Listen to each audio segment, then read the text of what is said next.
अस्सलाम वालेकुम, कैसे हैं आप सब। तो आज हम स्टार्ट करने जा रहे हैं एक्सरसाइज 8B का क्वेश्चन नंबर 1। तो मेरे पास ये बुक 1 है जिसको हम D1 भी बोलते हैं और उसका ये अपडेटेड 7th एडिशन यानी न्यू एडिशन मेरे पास मौजूद है। तो इस न्यू एडिशन का ये चैप्टर नंबर 8 चल रहा है। मैंने इस चैप्टर के नेम से एक सेपरेट प्लेलिस्ट बना दी हुई है, उसका लिंक भी नीचे डिस्क्रिप्शन में दे दिया है ताकि आपको उस चैप्टर से रिलेटेड तमाम सोल्यूशंस एक ही जगह पर आसानी से इसी प्लेलिस्ट में मिल सकें। इसके अलावा आपको डिस्क्रिप्शन में मेरे सोशल अकाउंट्स के लिंक यानी मेरी फेसबुक प्रोफाइल और मेरी इंस्टाग्राम प्रोफाइल का लिंक भी मिल जाएगा। आप इन्हीं अकाउंट्स के थ्रू अपने क्वेश्चंस को, सजेशंस को मुझ तक भी पहुंचा सकते हैं। तो आइए स्टार्ट कर लेते हैं क्वेश्चन नंबर 1 को। मैंने क्वेश्चन नंबर 1 को और इसका जो टेबल यहाँ पर बना हुआ है इसको नीचे स्क्रीन पर जो है उतार लिया है। हम वहीं से इसकी स्टेटमेंट को रीड करेंगे और स्टेप बाय स्टेप इन तीनों पार्ट्स को जो इस टेबल में गिवन है इसको सॉल्व करेंगे। तो आइए स्टार्ट करते हैं। तो अब आपको सामने स्क्रीन पर क्वेश्चन नंबर 1 का जो इमेज है वो नजर आ रहा है। इस इमेज में आपको क्वेश्चन नंबर 1 की स्टेटमेंट भी लिखी हुई नजर आ रही है और एक टेबल भी बना हुआ नजर आ रहा है। सबसे पहले हम इसकी स्टेटमेंट को और इसके टेबल को समझेंगे, उसके बाद हम पैरेललोग्राम को डिफाइन करेंगे और फिर स्टेप बाय स्टेप इन तमाम पार्ट्स को इसी वीडियो में हम सॉल्व करेंगे।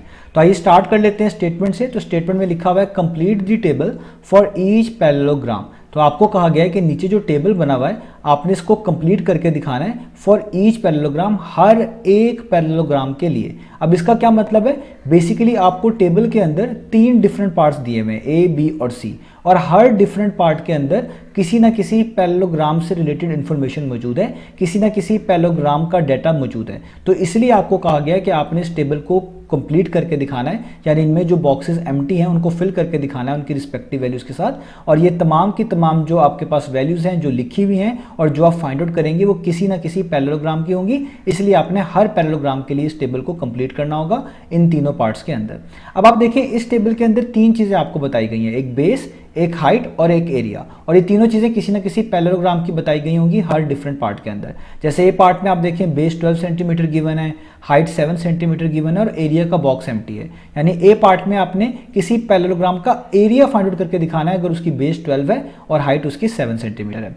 इसी तरीके से बी पार्ट में देखिए बेस का बॉक्स एम्प्टी है, हाइट भी गिवन है, एरिया भी गिवन है। यानी बी पार्ट में आपने किसी पैरेललोग्राम का बेस फाइंड आउट करके दिखानी है अगर उसकी हाइट 6 मीटर और एरिया 42 मीटर स्क्वायर हो। इसी तरीके से सी पार्ट में देखिए बेस 7.8 मिलीमीटर गिवन है, हाइट एम्प्टी है, यहाँ पे बॉक्स एम्प्टी है, हाइट नहीं गिवन, और एरिया 42.9 मिलीमीटर स्क्वायर गिवन है। यानी सी पार्ट में आपने किसी पैरेललोग्राम की हाइट फाइंड आउट करके दिखानी है अगर उसका एरिया 42.9 मिलीमीटर स्क्वायर हो और बेस 7.8 मिलीमीटर हो। तो इस तरीके से हम इन बॉक्सेस को फिलअप करेंगे, कंप्लीट करेंगे, तभी हमारा टेबल कंप्लीट होगा। तो हम सबसे पहले समझ लेते हैं कि पैरेललोग्राम होता क्या है ताकि इन चीज़ों को समझना और करना और भी आसान हो जाए। तो हम बिल्कुल जो आप कह लें शॉर्टली डिफाइन करेंगे।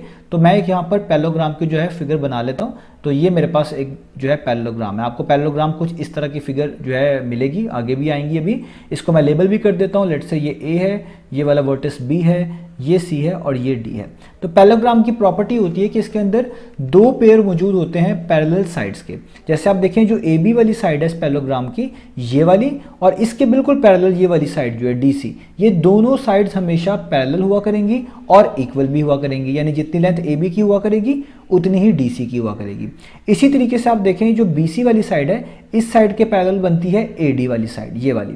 तो इसी तरीके से BC वाली साइड और AD वाली साइड इक्वल भी हुआ करेंगी और पैरेलल भी हुआ करेंगी। तो पैरेललोग्राम के अंदर जो ऑपोजिट साइड्स होती हैं वो हमेशा पैरेलल भी होती हैं और इक्वल भी होती हैं। एक तो बात आपने ये याद रखनी है। अब दूसरी बात ये हमें ये पता होना चाहिए कि बेस किसको बोला करेंगे, हाइट किसको बोला करेंगे और एरिया किसको बोला करेंगे। तो सबसे पहले हम हाइट को डिफाइन करते हैं। तो हाइट बेसिकली एक परपेंडिकुलर डिस्टेंस होता है बेस के दरमियान और उसकी ऑपोजिट वाली साइड के दरमियान। जैसे फॉर एग्जांपल मैं अगर इस डी वाले वर्टेक्स से, इसको वर्टेक्स बोलते हैं, ए भी एक वर्टेक्स है, बी भी वर्टेक्स है, सी भी वर्टेक्स है और डी भी एक वर्टेक्स है। आप इसको कॉर्नर्स भी बोल सकते हैं समझने के लिए। तो अगर आप इनमें से किसी एक वर्टेक्स से, फॉर एग्जांपल समझाने के लिए आपको मैं कह रहा हूं कि आप एक परपेंडिकुलर ड्रॉ करें। परपेंडिकुलर ड्रॉ करने का मतलब होता है एक ऐसी स्ट्रेट वर्टिकल लाइन जो कि 90 डिग्री का एंगल बनाए किसी दूसरी लाइन के साथ या किसी दूसरी साइड के साथ। तो जैसे आप देखिए मैंने इस वर्टेक्स डी से एक स्ट्रेट डॉटेड लाइन, एक स्ट्रेट वर्टिकल लाइन ड्रॉ करी है जो कि परपेंडिकुलर है, यानी 90 डिग्री का एंगल बना रही है। ये बॉक्स बेसिकली 90 डिग्री को शो करता है और किसके साथ ही 90 डिग्री का एंगल बना रही है, ए बी के साथ। तो ये जो परपेंडिकुलर हुआ करेगा इसको हम बोला करेंगे हाइट। हमेशा पैरेललोग्राम की ये हाइट को रिप्रेजेंट किया करेगा। और ये जिसके परपेंडिकुलर होगा या आप कह लें जिसके ऊपर ये, जिस साइड के ऊपर ये फॉल कर रहा होगा उस साइड को हम बेस कंसीडर किया करेंगे। तो आप देखिए जो हमने परपेंडिकुलर ड्रॉ किया था ये ए बी पर फॉल कर रहा है, ए बी वाली साइड के ऊपर ये फॉल कर रहा है, ए बी के साथ ये 90 डिग्री का एंगल बना रहा है। तो इस ए बी को आप क्या बोलेंगे कि ए बी आपके पास क्या है, बेस। तो पैरेललोग्राम के अंदर आपने याद रखना है कि जहां पर परपेंडिकुलर नजर आएगा उसी के रेफरेंस के लिहाज से बेस होगी, या यूं कह लें जहां पर बेस होगी उसी के रेफरेंस के लिहाज से हाइट होगी। अगर आपने ए बी को बेस कहा है तो इसका मतलब है इस पे एक परपेंडिकुलर इस तरह का बना होना चाहिए, और ये परपेंडिकुलर आप देखें बेस को और ऑपोजिट वाली साइड को कनेक्ट भी कर रहा होता है, यानी इस परपेंडिकुलर लाइन के जरिए, और बेसिकली ये गैप भी होता है उनके दरमियान, यही डिस्टेंस होता है। तो इस ए बी वाली साइड और इसके जो ऑपोजिट साइड है डी सी, उसके दरमियान ये परपेंडिकुलर डिस्टेंस मौजूद है, ये परपेंडिकुलर मौजूद है, इसी को हम पैरेललोग्राम की हाइट बोला करेंगे।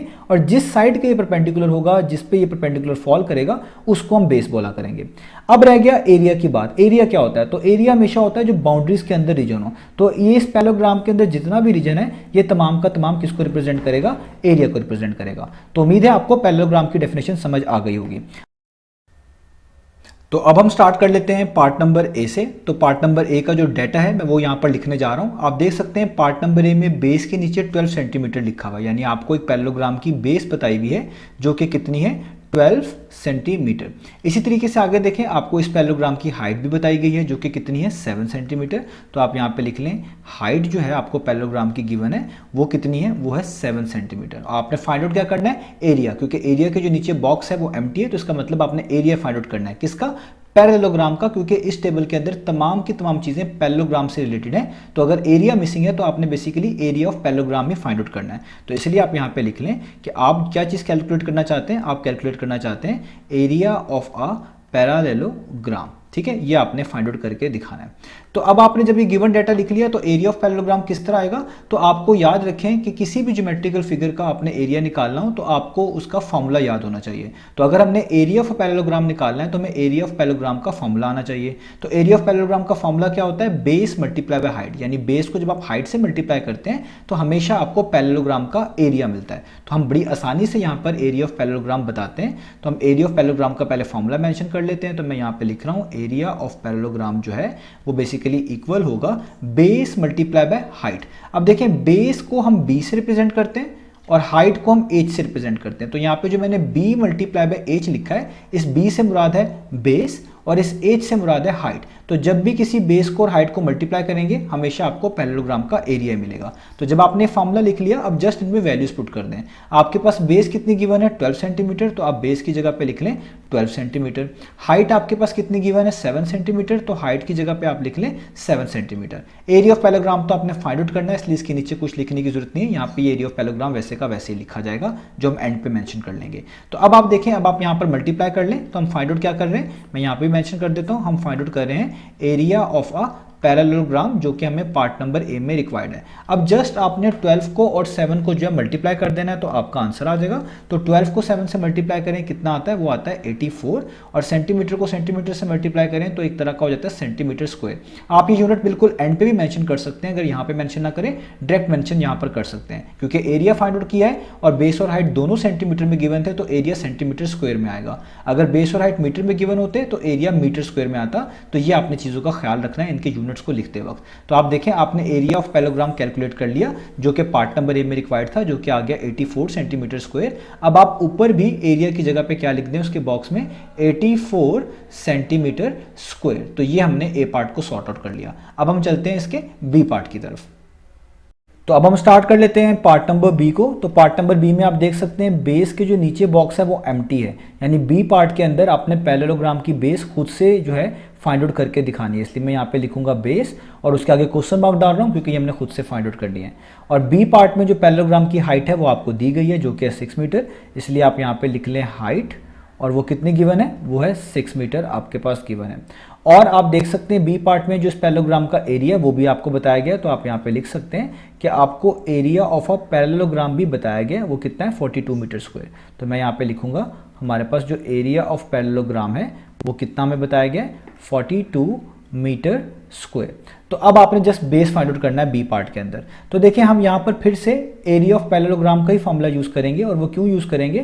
क्योंकि एरिया ऑफ अ पैरेललोग्राम के फॉर्मूले में एरिया भी आता है जो कि हमें गिवन है, बेस भी आता है जो कि हमने फाइंड आउट करना है, और हाइट भी आती है जो कि हमें गिवन है। तो ऐसा फॉर्मूला ही पिक करते हैं जिसमें आपका गिवन डाटा जो है अपीयर हो रहा हो, वही हमेशा आपको हेल्प करता है आपकी रिक्वायर्ड वैल्यू को फाइंड आउट करने में। तो इसलिए हम एरिया ऑफ पैरेललोग्राम का फॉर्मूला यूज़ करेंगे। तो यहाँ पर मैं फिर से लिखूंगा कि जो एरिया ऑफ पैरेललोग्राम होता है, किसी भी पैरेललोग्राम का अपने एरिया निकालना हो, अपने फॉर्मूला याद रखना है जो पहले भी बताया कि एरिया ऑफ पैरेललोग्राम हमेशा होता है बेस मल्टीप्लाई बाय हाइट के इक्वल, यानी बेस मल्टीप्लाई बाय हाइट करें तो आपको एरिया ऑफ पैरेललोग्राम मिलता है। तो बी का मतलब यहाँ पर बेस है, एच का मतलब यहाँ पर हाइट है, पहले भी बता चुका हूँ। अब आप जस्ट इस फॉर्मूले में अपना गिवन डाटा पुट कर दें तो आप देखें आपको area of parallelogram 42 metre square given था। तो आप एरिया ऑफ पैरेललोग्राम के नीचे 42 लिख लें, यूनिट्स को एट द एंड लिख लीजिएगा, इक्वल टू का साइन, बेस आपने फाइंड आउट करनी है। यहाँ पे बी जो है वो बेस को रिप्रेजेंट करता है, तो इसलिए बेस तो बी वैसे का वैसे ही आ जाएगा, मल्टीप्लाई का साइन, हाइट आपको यहाँ पर बताई गई है जो कि है 6, तो हाइट की जगह पे आप 6 लिख लें।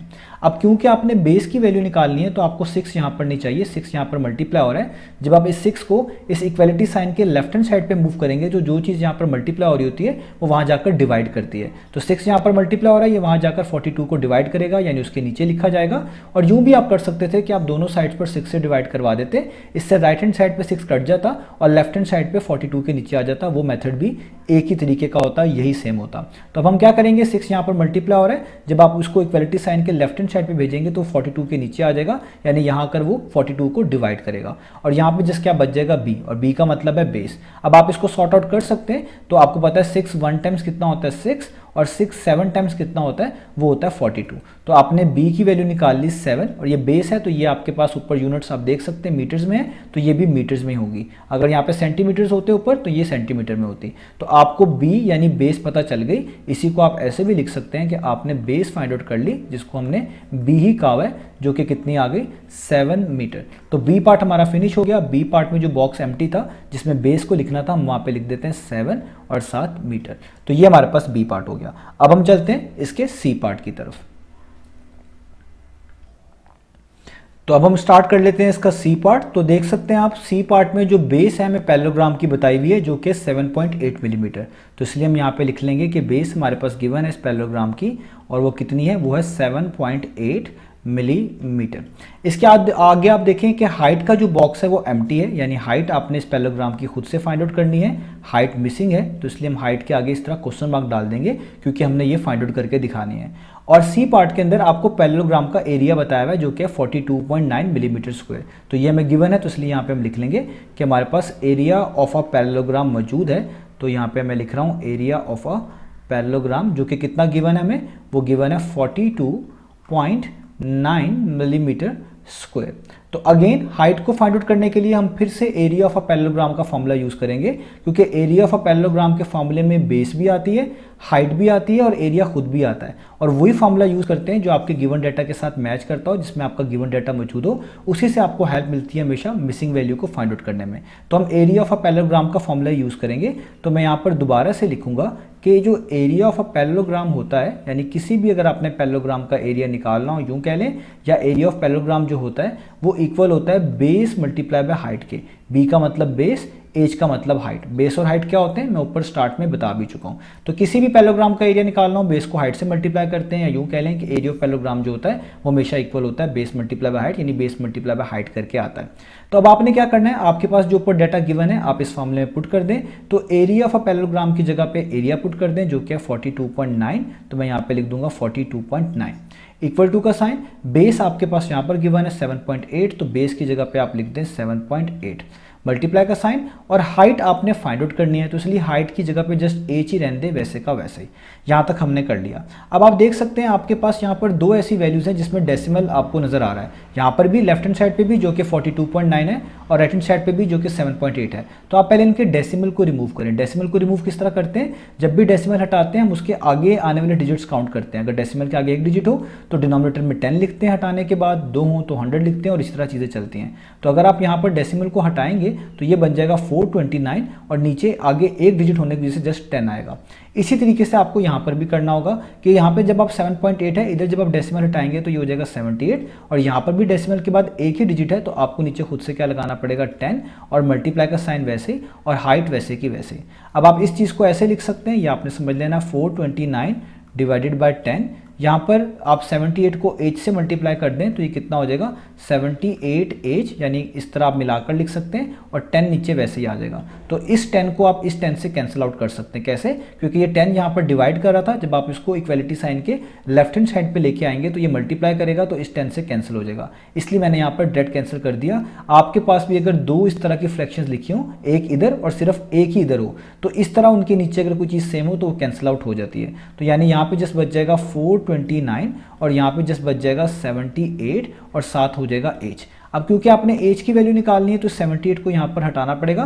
78 बेसिकली एज के साथ मल्टीप्लाई हो रहा है, जब आप इसको इक्वलिटी साइन के दूसरी तरफ भेजेंगे लेफ्ट हैंड साइड पे तो ये वहाँ जाकर डिवाइड करेगा।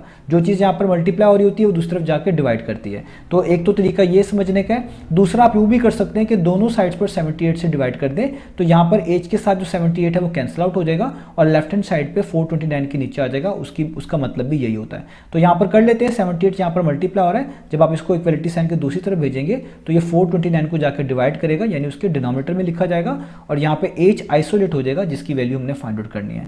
अब जस्ट आप इसको डिवाइड कर लें तो आपके पास हाइट की वैल्यू आ जाएगी। तो मैं यहाँ पर आपको इसको डिवाइड करके दिखा देता हूँ। ये 429 है और यहाँ पर है आपके बाहर 78। ठीक है, ये हमारे पास जो है यहाँ तक चीज़ें बची हुई हैं। अब आपने क्या करना है, आपने 78 को किसी ऐसे नंबर से मल्टीप्लाई करना है कि आपके पास जो है 429 के पास पास आए। तो आपको पता है कि अगर आप 78 को 5 से करें तो सबसे करीब वैल्यू आपके पास आती है। वो कैसे, मैं यहाँ पे आपको रफ वर्क में करके दिखाता हूँ। अगर आप 78 को 5 से करें मल्टीप्लाई तो 8 टाइम्स कितना होता है 40, यहाँ पर 4 आ जाएगा। 5 7 टाइम्स होता है 35 और ऊपर वाला 4 ऐड करेंगे तो आएगा 39, यानी पूरा नंबर आता है 390। इसके 6 से करेंगे तो इससे बड़ी वैल्यू आएगी, वो नहीं लिख सकते, इसलिए आप 78 को 5 से कर दें ताकि यहाँ पर क्या आ जाए 390। अब आप इनको माइनस करें, आपको सब्ट्रैक्ट करना आता है। 9 - 0 9 ही होगा। इधर 4 को आप 3 बनाएंगे ताकि ये 12 बन जाए और 12 में से आपने क्या माइनस कर देना है 9 माइनस कर देना है, तो आपके पास कितना आ जाएगा 3। तो यहाँ पर आ गया 39। अब आपको अगला डिजिट नीचे उतारना है क्योंकि 39 छोटा है 78 बड़ा है और आप देख सकते हैं यहाँ पे अगला डिजिट कोई है ही नहीं। ऐसे केस में आप यहाँ पर भी डेसिमल लगा देंगे, यहाँ पर भी डेसिमल लगा देंगे और यहाँ पर अभी 1 0 लिखेंगे जिस तरह डिवीजन का प्रोसेस होता है और उसको नीचे उतार लेंगे ताकि ये क्या बन जाए 390 बन जाए। तो आप देखिए दोबारा से 390 बन गया और अभी आपको मैंने बताया था कि 78 को 5 से मल्टीप्लाई करें तो 390 आता है। तो अगेन अगर आप यहाँ पर 5 से मल्टीप्लाई करेंगे तो ये हो जाएगा 390 और 390 माइनस 390 कितना होता है, वो होता है 0, यानी रिमाइंडर 0 आ गया। इसका मतलब ये जो चीज़ यहाँ पर लिखी हुई है क्वेश्चन में यही आपका आंसर है। तो इससे आपको ये बात पता चली कि जब 429 को 78 पे डिवाइड करेंगे तो आंसर कितना आएगा 5.5। तो आप यहाँ पर लिख लें, आपके पास आंसर आ गया 5.5 और यूनिट वही यूज़ करेंगे जो यहाँ पर बेस का यूनिट है। बेस मिलीमीटर्स में गिवन है तो हाइट भी आपने मिलीमीटर्स में लेनी है। एरिया होता तो मिलीमीटर स्क्वायर में होता, तो यहाँ पे आप लिख देंगे मिलीमीटर।